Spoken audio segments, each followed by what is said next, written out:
Oyun Tanrıçası'ndan herkese merhaba arkadaşlar, kanalıma hoş geldiniz.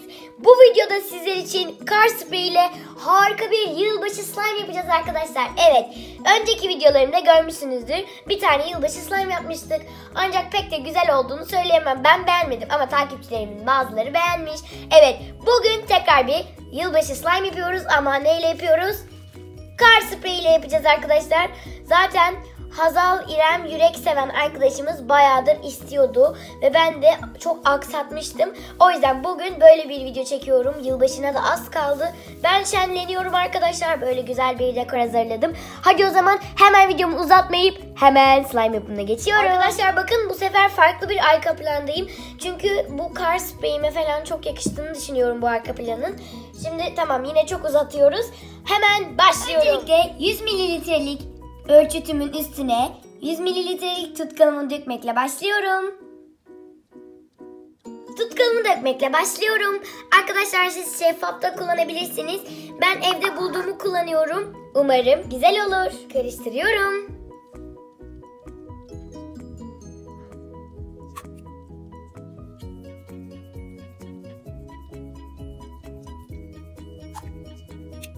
Şimdi üzerine kar spreyim geliyor arkadaşlar. Gerçekten çok tatlı ya. Üzerinde bir de mükemmel bir kardan adam var. Arkadaşlar, gerçek kardan slime yapalım mı? İstanbul'a kar yağmadı henüz. Oo. Evet, üzerime geldi.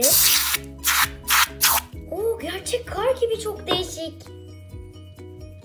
Evet arkadaşlar, ben buna bayıldım. Şimdi bunu karıştıralım. Aynı tıraş köpüğü gibi ama çok farklı bir yapıya sahip oluyor slime oluştuktan sonra.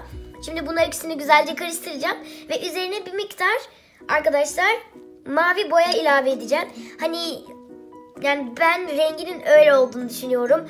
Hava rengi gibi olsun, bulut gibi olsun istiyorum. Yani tam bir kar olsun istiyorum. O yüzden rengini mavi yapacağım arkadaşlar. Siz normal böyle rengini bırakıp da geçebilirsiniz. Birazcık daha kar spreyi gelsin. Boşuna almış olmayalım. Bol bol ya. Şuralara sıkalım. Biraz güzel olsun. Evet. Çok tatlı. Şimdi bunların ikisini güzelce karıştırıyorum.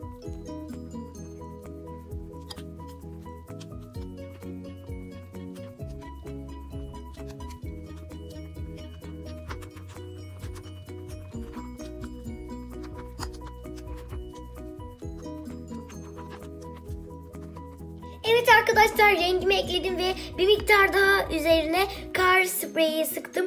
Arkadaşlar gerçekten çok tatlı duruyor. Rengi de çok hoş oldu bence. Umarım siz de beğenmişsinizdir. Beğendiyseniz hemen videonun altındaki beğen tuşuna basmayı unutmayın. Ve artık ne dersiniz? Borakslı suyumuz geliyor. Şöyle şuraya çok az vardı şurada. Evet, birazcık da fıs fıstan sıkalım. Bakalım nasıl bir slime olacak, ben çok merak ediyorum. Hele kıvamını çok merak ediyorum arkadaşlar. Yani nasıl, gerçekten tıraş köpüklü mü olacak, yani tıraş köpüğü gibi mi olacak yoksa farklı mı, bir fikrim yok. Ama inşallah çok güzel olur. Evet, ve size bir şey göstermek istiyorum. Arkadaşlar şunun tatlılığına bakın. Bunu geçen sene almıştık.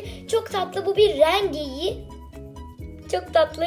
Bakın burada da çok tatlı bir atkısı var. Ben bunu çok seviyorum. Böyle şuraları magnetli, her yere yapışıyor. Ben bu küçük geyiği her yere götürüyorum arkadaşlar. Çok tatlı. Bu burada dursun çünkü onun slime'ını yapıyoruz bugün. Onun da çok isteği vardı bu slime videosunda. Değil mi rengeyi? Aslında onun adı rengeyi değil arkadaşlar. Benim hayal ürünüm, yani ismi Porsuk. Evet, ben öyle koydum. Naber Porsuk? İyi Elif sen. Abone olmayı ve like atmayı unutmayın arkadaşlar. Ben Porsuk. Evet. Evet, yine borakslı su geliyor.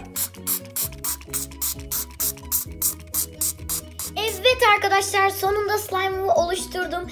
Ve şu güzelliğe bakın. Borakslı suyumun hepsi gitti. Ama değdi, bence mükemmel oldu. Rengini çok beğendim ve kıvamı çok değişik. Tıraş köpüklü slime'lerden çok farklı. Yani nasıl desem, sanki başka, yani slime değil gibi. Ama acayip güzel oldu arkadaşlar. Ben çok beğendim. Umarım sizi de beğendirebilmişimdir. Çok güzel ve biraz büyük oldu normallerinden. Hadi biraz oynayalım. Evet arkadaşlar, slime'ımı aldım ve artık oynayabiliriz. Gerçekten çok güzel yayılıyor. Ben bu slime'a bayıldım. Rengi de çok tatlı ama su gibi bir slime oldu arkadaşlar. Ve gerçekten çok değişik bir yapısı var. Tıraş köpükle yapılandan çok farklı. Bence mutlaka yapın. Şöyle göstereyim. Her yerde bulabilirsiniz. Kırtasiyelerde falan satılıyor. Bunu yönetmen almıştı bizlere. Ondan istemiştim. Çünkü çok istiyordunuz Yılbaşı Slime 2 gelsin diye. Evet. Snow Slime. Evet, kar gibi bir slime yaptık bugün. Çok tatlı. Ve hemen şunu da söyleyeyim arkadaşlar. Bazılarınız yorumlara şunu diyecektir diye düşünüyorum. Yılbaşı günah diyeceksiniz arkadaşlar. Ancak yılbaşı değil, Noel günah. O yüzden ben de yılbaşına özel bir slime yapıyorum. Bugünkü videomun da sonuna geldim. Videomu beğendiyseniz beğen tuşuna basmayı unutmayın. Hepinizi çok seviyorum. Hep mutlu olun, gülümseyin. YouTube kanalıma hala abone değilseniz abone olmayı da unutmayın. Hepinizi çok seviyorum. Hep mutlu olun, gülümseyin. Hoşça